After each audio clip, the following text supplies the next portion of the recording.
당신이 주식 투자에서 성공할지 실패할지를 진단해 볼까요? 자, 당신은 공부를 먼저 한 다음에 주식 투자 계좌를 열었습니까? 그렇다면 성공 가능성이 큽니다. 그냥 통장부터 개설해 놓고 그 다음에 누가 알려주면 누가 돈 벌었다더라 해서 통장을 개설했다면 실패 가능성이 큽니다. 그리고 첫 거래는 당신이 선택한 겁니까? 아니면 다른 사람의 말을 듣고 누가 추천해 주는 종목을 샀습니까? 역시 자기가 주도적으로 선택했을 때 성공 가능성이 큽니다. 제 얘기가 아닙니다. 슈퍼개미 이세무사라는 사람, 이런 책을 썼죠. 주식 투자 핵심 수업. 빨간색을 그렇게 좋아한다고 합니다. 이거 한국 이야기죠. 한국에서는 빨강이 상승, 파랑이 하락. 미국은 그 반대죠. 그런데 이 이정윤이 주식 투자 핵심 수업에서 이야기하는 얘기입니다. 공부하고 주식 계좌를 개설해야 되는데 그렇지 않은 사람이 주변에 많다는 얘기입니다. 그리고 첫 거래도 누가 추천해준 그 종목으로, 누가 돈 번 종목으로 많이 올랐다고 하니까, 여기저기서 이것으로 돈 벌었다고 하니까 그것을 사는 경향이 많습니다. 핵심부터 놓친 겁니다. 그러니까 두 가지 핵심 중에 먼저 공부한 다음에 개설해야 되고 첫 거래부터 주도적으로 해야 되는데 그게 안 되죠. 그런데 투자의 성공 요소는 어떻게 보고 있느냐? 역시 저자 이야기입니다. 5월이 됐기 때문에 5월의 책을 이야기하는데 주식 투자 핵심 수업에서 투자 성공 요소로는 성공 요소입니다. 세 가지를 들었는데 종목이 역시 최고입니다. 그래서 종목을 추천해달라 그런 이야기 하잖아요.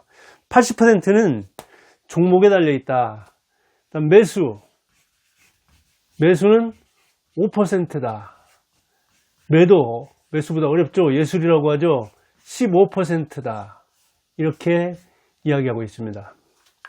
그러니까 종목이 중요한 줄 알아가지고 전화해서 또는 리딩방이네, 이 유튜버네, 책이네 이런 데서도 종목 알려달라. 종목만 알려주면 내가 어느 때 사든 어느 때 팔든 10중 8구는 성공할 수 있다는 이야기를 이세무사도 이야기하고 있습니다. 그러니까 가장 중요한 게 종목인데, 그런데 그 중요한 종목을 스스로 선택할 수 있어야 된다.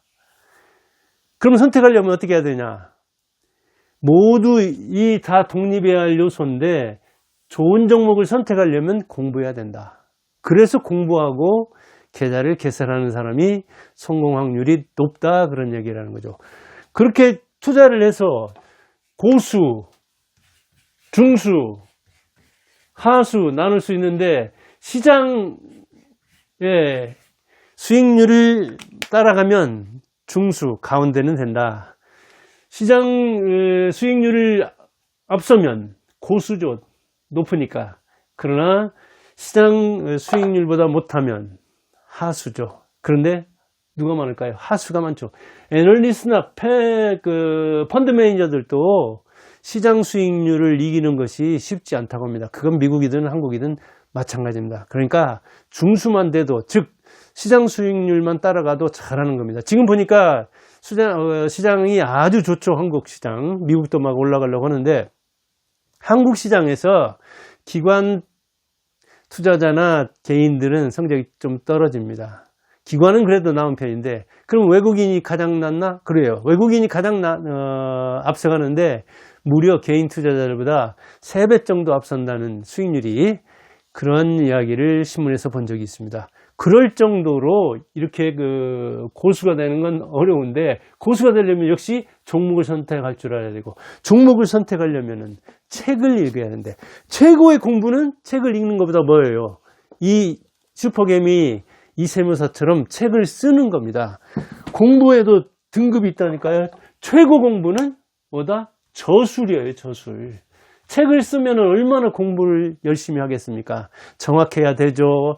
또 알아야 되죠. 고수들도 많은데 그 고수들보다도 더 좋은 책을 쓰려면은 그만큼 또 공부가 많이 되어 있어야 되고, 그 지식과 경험을 합치고 그 다음에 다른 사람의 뭐랄까 조언까지 들어가면서 저술을 해야 되죠. 그래서 저술이 최고의 공부인 거예요. 그 다음에 자, 이 세무사가 30년 경력, 그 중에서도 20년은 뭐 수익률이 매년 50% 정도라고 하니까 60년 동안 20% 수익 낸 법이 따라갈지도 모르겠네요. 아무튼 여기에 나온 내용으로 이야기하자면 어마어마한 수익률입니다. 고수가 되는데 아마 매년 한 20%만 수익 내도 고수에 들 겁니다. 그런 사람이 또 자기가 책을 썼어요. 그러니까 더 날아갈 수가 있죠. 그 다음에 독서가 중요한데, 버핏은 독서로서 자기가 뭐 직접 쓴 건 없을 겁니다. 저술가나 뭐 전 며느리나 이런 사람이 쓰긴 했지만 독서 벌레죠. 아마 독서 기계라고도 얘기했습니다. 그 찰리 문거가. 그 다음에 유튜브 같은 건 그 다음 정도 될 겁니다. 유튜브 이거 듣는 거는. 그러니까 독서하고 이렇게 유튜브를 듣는 것보다 저술하고 유튜버로서 이렇게 남의 이야기를 또 전달하려고 하면 공부가 됩니다. 그런 차원에서 저는 저술도 하려, 독서도 하지만 이렇게 유튜버로서 이 책을 읽고 2번 읽었습니다. 그리고 또 독서력에 뚝 작성을 하고, 그리고 한나절 정도, 오늘 한나절 정도는 또 이렇게 어떻게 이걸 전달할까 그런 고민을 했거든요. 그러니까 그냥 듣기만 하는 여러분보다는 나을 수가 있습니다. 그러니까 여러분들도 방송을 한번 해보세요. 책을 한번 써보세요. 안 되면 독서라도 하세요. 그런데 우리는 쉬운 것만 찾죠. 그래서 이 종목 선택도 남이 해주길 바라고, 그래 지금 팔아야 돼, 사야 돼, 이렇게 매매도 그 시점까지도 누가 찍어주길 바라죠. 그러니까 자립하지 못하고 돈을 못 버는 겁니다. 태도부터가 잘못되어 있다는 이야기죠. 최고의 공부인 저술에 도전하는 건 어렵다 하더라도 이렇게 30년, 20년 경력을 쌓은 사람이 진술을 썼을 때 그것을 읽을 수 있잖아요. 이 사람이 몇 달 걸려, 몇 년 걸려 쓴 것을 우리는 하루 이틀이면 읽잖아요. 그러니까 얼마나 독서가 이를테면 경제적인 공부입니까? 근데 그것도 싫어한다. 그래서 그냥 유튜브 들으려고 한다. 이것도 공부는 공부지만 사고 과정을 거치지 않기 때문에, 비판 과정을 거치지 않기 때문에, 융합 과정을 거치지 않기 때문에, 한마디로 머리가 아프지 않기 때문에 쉽게 얻어서 쉽게 1초 어렵게 얻어야 됩니다. 그러니까 최고 어려우니까 저술이 최고 공부인 거예요. 그런 차원에서 저자는 이렇게 저술도 하지만 거의 그 장이 열릴 때는 한 3시간 정도 종목, 상승 종목 같은 거 골라서 3박자, 뭘 분석하느냐? 3박자 분석을 한다고 하고 있어요. 자, 재료는 좋은가? 왜 재료가 중요한가? 재료가 바로 주가의 원동력이라고 했어요. 주가를 올리는 원동력이 재료이기 때문에. 그 다음 또 뭘 본다? 가치를 보는 거예요. 자, 이 버핏도 가치 높은 것이 아주 저가가 됐을 때 산다고 그랬잖아요. 가치는 뭔데? 이게 바로 주식의 뿌리죠, 뿌리. 기업의 뿌리잖아요. 그리고 이 투자의 뿌리잖아요. 이게 근원이라는 거예요, 가치는. 그 다음에 차트를 본다고 했어요. 차트는 추세를 보는 것이고, 어떤 추세를? 주가의 추세, 심리의 추세. 군중 심리가 어떻게 움직이는가, 주가가 어떻게 움직이는가 하는 걸 보려고 하는 거죠. 그런데 우리는 그냥 차트만 뭐 중시한다든가, 차트는 과거잖아요. 아무리 그래도. 그런데 그 과거로서 미래를 예측하는 건 한계가 있는데도 차트만 보면 되는 줄 알고, 또 가치 투자해야 된다. 가치만 본 테마와 재료, 섹터만 보려고 하는 그런 경향이 있는데, 이 3가지가 3박자가 맞아야 된다. 그래서 이 사람이 3박자 투자 그런 이야기를 하고 있어요. 박자가 맞아야 된다. 박자가 융합이 돼야 되잖아요. 역시 노래는 하모니를 이루어야 하잖아요. 융합, 조화, 3박자, 박자에 이를테면 어긋나지 않게 투자를 해야 된다는 이야기죠. 재료를 보고, 이것이 바로 주가를 끌어올리는 거니까, 가치를 보고 기업과 주가의 근원이니까 차트를 보고 추세와 심리의 뭐랄까 이 움직임, 이게 차트로 나와 있는데 단점은 과거 것이다. 그런 차원에서 오늘 뭔가 돌발한다든가, 아니면 요즘 트럼프 혼자서 그냥 세계 주식을 들었다 놨다 하잖아요. 그런 건 알 수 없는 거잖아요. 이게 과거니까. 그러면서 이를테면 미쳐야 된다고 했어요. 미쳐야 미친다. 이거 뭐 미치지 못하면, 미치지 않으면 미칠 수 없다. 불광불급. 그리고 미치면 미친다. 광급. 그런 이야기를 했잖아요. 이게 책도 있었죠. 옛날에 정미 있었죠. 미쳐야 미친다. 과거 옛날 사람들 이런 겁니다. 그러니까 미치지 않으면 미치지 못한다. 이건 광병 할 때, 이건 급, 1급이죠. 나는 주식에 미쳤다. 그래서 빨간색을 좋아한다. 이 책 표지도 이렇게 빨간색을 했잖아요. 옷도 뭐 먹을 것도 그런다고 하더라고요. 빨강에 미쳤다는 거예요. 제목도 이렇게 큼지근히 주식 투자 핵심 수업 해가지고 빨강을 했잖아요. 그럴 정도로 미쳤다. 그런데 자신은 그렇게 3시간 동안 분석하고 그렇게 그 주식에 미쳤는데 남들은 아니 어떻게 그렇게 하고 살아? 뭐 몇십 년을 그랬다는 이야기죠.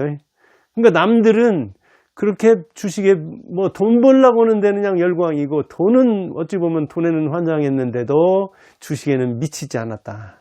그런 덕분에, 남들이 그렇게 주식에 미치지 않은 덕분에 내가 성공했다, 돈 벌었다, 그런 이야기를 하던데 말이 되는 이야기입니다. 그래요. 우리는 너무 쉽게 공부하려고 하고 너무 쉽게 돈을 벌려고 하죠.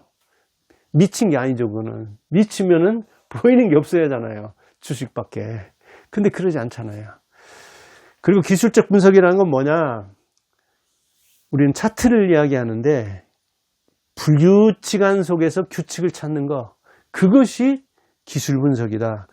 불규칙과 규칙이 이렇게 차트 보면 뭐 하루에도 분봉을 본다든가, 이를테면 시봉만 봐도 하루에도 얼마나 많이 움직입니까? 일주일이면 얼마나 변화가 많습니까? 그런데 기술 분석은 그 불규칙 속에서 규칙을 본다는 이야기죠. 규칙 찾기란 말이에요, 한마디로. 근데 그 규칙은 일정하게 돼 있느냐? 안 돼 있다는 이야기죠. 불규칙하다는 이야기죠. 변화무쌍하다는 이야기죠. 그러니까 불규칙 속에서 규칙을 찾는 것, 그게 기술적 분석이다. 그런 이야기를 하고 있습니다. 그리고 이제 기본 분석은 말할 것도 없죠. 이 사람은 세무사잖아요. 그리고 그 재무분석가, 재무분석도 알고, 뭐라고 하죠, 그거를? CFP. 그 다음에 교육도 하고, 그리고 뭐니 해도 실전에서 그 세무 이런 걸 통해서 그 기업을 보기도 하지만 자기가 재무제표라든가 이런 걸 볼 줄 아니까 날마다 어찌 보면 상승하는 종목을 분석한다는 얘기입니다. 그러니까 거기에서 불규칙 속에서 규칙을 찾을 수 있고, 그리고 재무제표 같은 것 기본 분석을 통해서 가치 있는 이 기업을, 주식을 선발할 수 있다는 얘기죠. 이렇게 종목을 보는 안목이 있으니까 그렇게 20여 년간 무려 50% 수익을 낼 수 있다는 이야기죠. 아마 그 처음에 종잣돈이 많았다면 어마어마하겠네요. 그렇지 않아도 뭐 한 3년 만에 100억 벌었다니까 몇백억을 굴리는 건 모르지만, 아무튼 이렇게 기술 분석과 기본 분석 역시 이걸 융합적으로 잘 해야 된다는 이야기예요. 그리고 제가 이게 인상 깊게 본 건, 저는 물타기를 잘하는 편인데 평단 낮추는 걸 좋아했는데, 보통 사람이 대부분 그러는데 물타기보다 불타기가 낫다. 왜? 물타기는 하락하다가 박스권을 형성하다가 하락하는 것이 부지기수다. 그런데 자기가 선택한 것을 고집부리느라고, 자기 선택을 이를테면 틀렸다고 인정하지 않으려고 하락하다가 이렇게 박스권 이루다가 떨어지는 것이 많은데도 올라가길 바라면서 물타기를 하는데, 그러면 마음 편할지 모르지만 돈은 녹아내린다. 오히려 불타기를 해야 된다. 근데 이거는 이정윤 세무사 얘기가 아니라 이제 안사람을 봐도 맞다가더라고요. 안사람도 이제 그 어떤 그 서재영 유튜버 있죠? 서재영 그 쌤이라고 하죠. 담쌤인데, 서재영의 이렇게 유튜브를 들으면서 불타기 하던데 불타기가 낫더라고요. 역시. 왜? 올라가는 것이 올라가더라고요. 더. 그래서 이정윤도 뭐라고 하고 있느냐, 올라가는 걸 사라. 더 올라가면 더 사라. 그런 이야기를 하더라고요. 맞는 이야기예요.